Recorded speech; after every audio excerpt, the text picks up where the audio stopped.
There's a guy named Marcus. He's 32 years old, software engineer in Austin. Back when he was 30, he managed to save up $100,000. Just once. He threw it into an S&P 500 index fund and forgot about it. Didn't touch it since. Then there's David. He's 51, lawyer in Chicago. Finally hit $1 million in his brokerage account. He's been grinding for 2 decades to get there. Still grinding. Thinks his life is about to change. Both of these people just hit milestones most people dream about. But one of them already won. The other doesn't know it yet.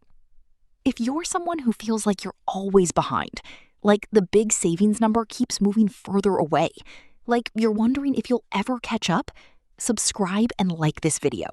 The math in the next 10 minutes will change how you think about your timeline. Most people think the number is what matters. $1 million sounds better than 100,000. It feels like winning.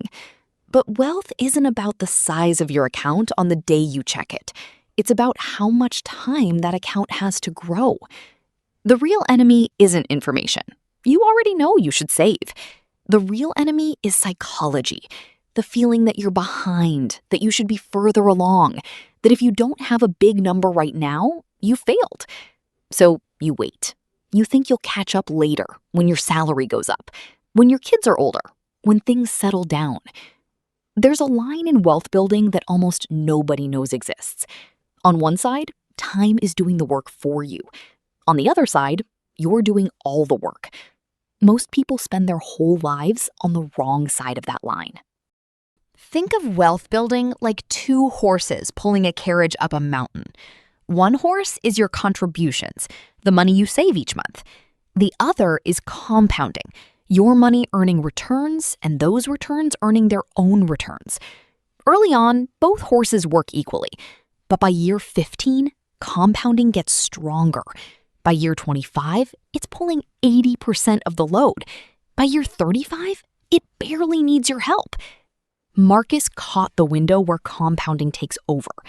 David is still mostly pulling the carriage himself. Let's use 7% annual return, which is close to the S&P 500's historical average. Marcus invested $100,000 at age 30, added nothing else, totally froze it. At 7% return, that money doubles every 10 years. That's the rule of 72. By age 40, he had $196,000. By 50, $384,000. By 60, $760,000. By 67, when he retires, $1.31 million. That's $1.31 million from a single deposit. David started at 31. He was a lawyer, so he made good money. He managed to save $300 per month for 20 years. That's aggressive, but realistic for someone making 6 figures. By age 51, he hit $1 million. That's $72,000 of his own money plus $928,000 in returns. He worked hard. He contributed, but he did most of the pulling. Now translate this to daily life. Marcus's $1.31 million at a 4% withdrawal rate equals $52,000 per year forever. That's enough to live on, plus Social Security. He's comfortable. He didn't add a penny after 30. David's million at 4% equals $40,000 per year, less than Marcus, and he had to keep working and saving for 20 years to get there. Here's the core truth. Compounding doesn't care how old you are.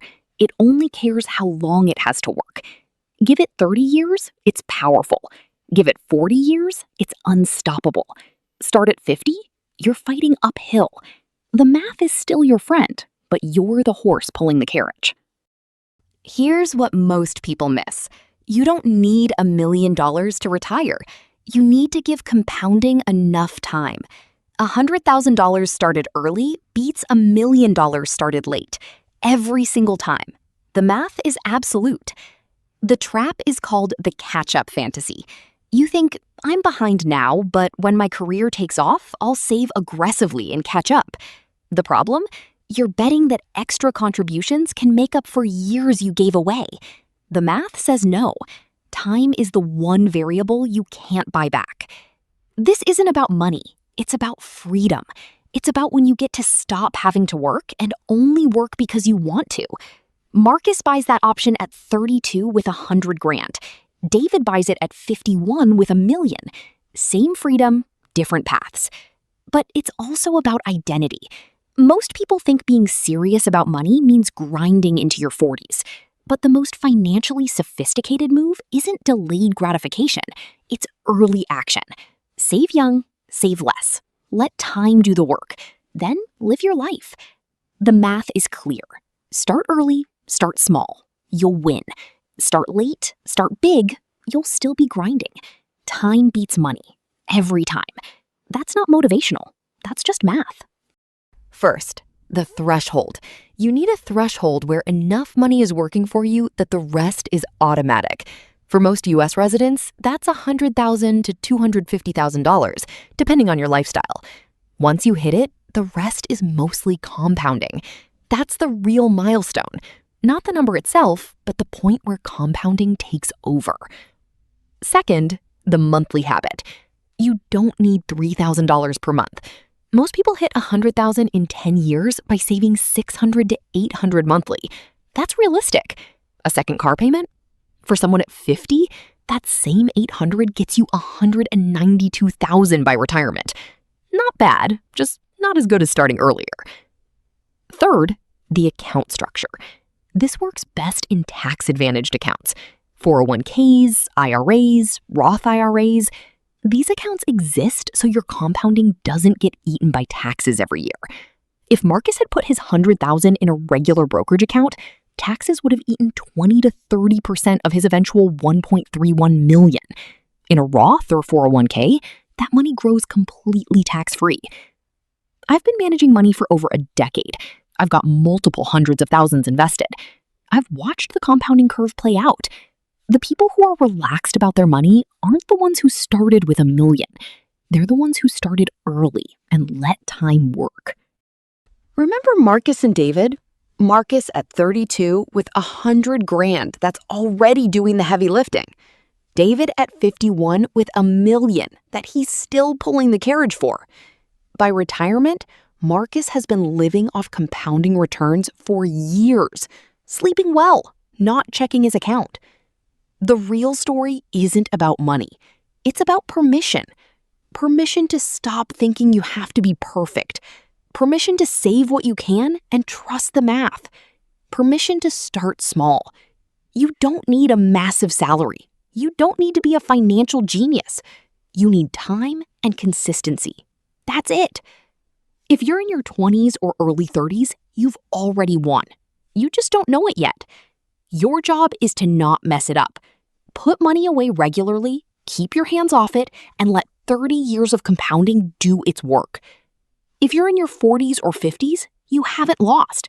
The math still works. You're just going to earn it more actively. Time is the only asset that compounds faster than money, and you either spend it now or you spend it later. If this made sense, hit like and subscribe. Drop a comment. What age did you start saving? I read everyone.